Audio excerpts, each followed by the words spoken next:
Hello, 218. So this is our last lecture. It's probably a 3 or 4-parter. We start with this definition of a new thing called the power of the test. It's a function for a hypothesis test. So you have a hypothesis test, and you have this function of the parameter under test for the test um, that is defined as follows. So we have a hypothesis test under consideration, and we define the power of that test to be power of theta, if theta is the parameter under test. Here is the domain, is any possible value theta could be for that distribution, and the range is 0 to 1. It's a probability, and we define it by power of theta is equal to the probability we reject H0 given the null hypothesis given theta. Okay, so as theta ranges over all possible values, I check what's the probability I reject H0 if theta is theta, and that is the output of the function. Okay, so you notice then that if theta is in the set capital theta 0, that is, if theta is in this part of the set of possible values that is true under the null hypothesis, that makes the null hypothesis true, then power of theta is what? It's just the probability of a type 1 error. So we can summarize this by saying this is equal to the following probability of type 1 error at theta, and that's if theta is in, using the notation from the last lecture, and if it's not, then it's 1 minus the probability of a type 2 error. Remember, the type 2 error at theta is when I don't reject H0, when I accept H0, and I don't conclude HA, and if theta is in theta A, well, that's good. In other words, it's the opposite of the error in this case. It's doing the right thing. So it's 1 minus the probability of a type 2 error at theta if theta is in theta A. Okay? All right, maybe a little strange, but okay. So, for example, if I just make a qualitative example here, suppose we have H0. We won't even specify numbers here. We'll do that in a second. And HA is theta, say, greater than theta 0. Then what would a good power function look like? Well, it should be low on the left, to the left of theta 0, and high to the right of theta 0, right? So a good possible good power function might look like this. I don't know exactly what it's going to look like, but it might look like this, right? It might look pretty low and then maybe start to rise like this. And this would be 1 here. Okay, so this means low probability. So this is the probability of low probability of type 1 error and high probability of doing the right thing over here, right? So, or higher anyway. So this would be a sensible one. They often look like this, although it could be more complicated. Okay, what would an ideal case be? What would you really want to see if you could have it your way? Maybe the ideal, so this would be a possible good one. So an ideal, which won't happen, power function for this test would be something like,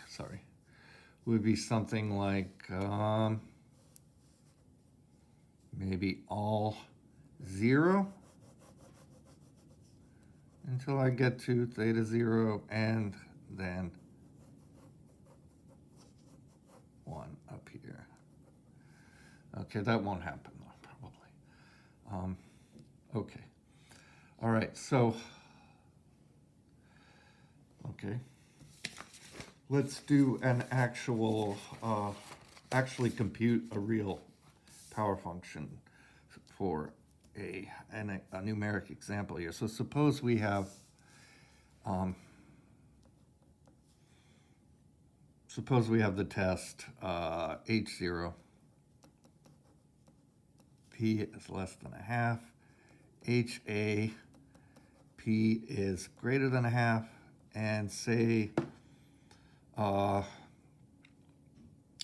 we have a sample of size n equals 6. So we have for y1, y6, or y is, you could say, so these are Bernoulli P, and you could have y be the binomial NP, 6P, where y is the sum of the y. Okay. All right, so I want to test. I have 6 outcomes. They're Bernoulli P, and I want to test whether P is greater than a half or not. One test might be, I'm just making this up, we might have, the test might be simply the rejection region. It's going to be an upward tail, so we might have something like y greater than or equal to 4 or 5 or 6. One of those might make sense, so let's just try 5. 5 will make the numbers not too bad. Okay, so, and the problem is, says compute the power function and graph.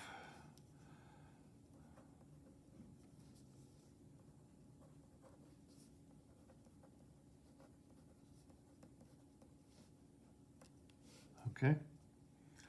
Okay, well, probability, so power function, power of P is just the probability we reject H0. So it's the probability y is greater than or equal to 5 given P. Okay. Well, this is just the probability that 5 or 6 successes happen. So this is equal to 6 choose 5, P to the 5, 1 minus P, plus 6 choose 6, P to the 6th. This can be reduced. This is just equal to 6 times this. And for the purposes of graphing it, I'm going to multiply this out too. So I have 6 P to the 5th minus 6 P to the 6th plus P to the 6th. So that's minus 5 P to the 6th, which is equal to P to the 5th, 6 minus, P to the 5th, 6 minus 5P. Yeah. Okay, so I can see it has a root at 0 and at 6/5. Okay, so roots.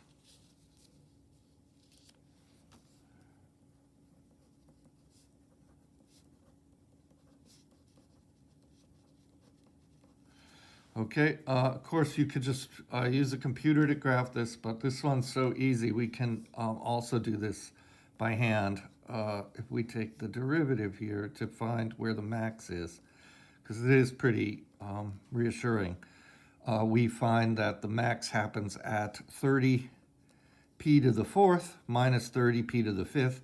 So it's 30 p to the 4th and we get 1 minus p, sorry, right? 30p to the fourth minus 30p to the fifth.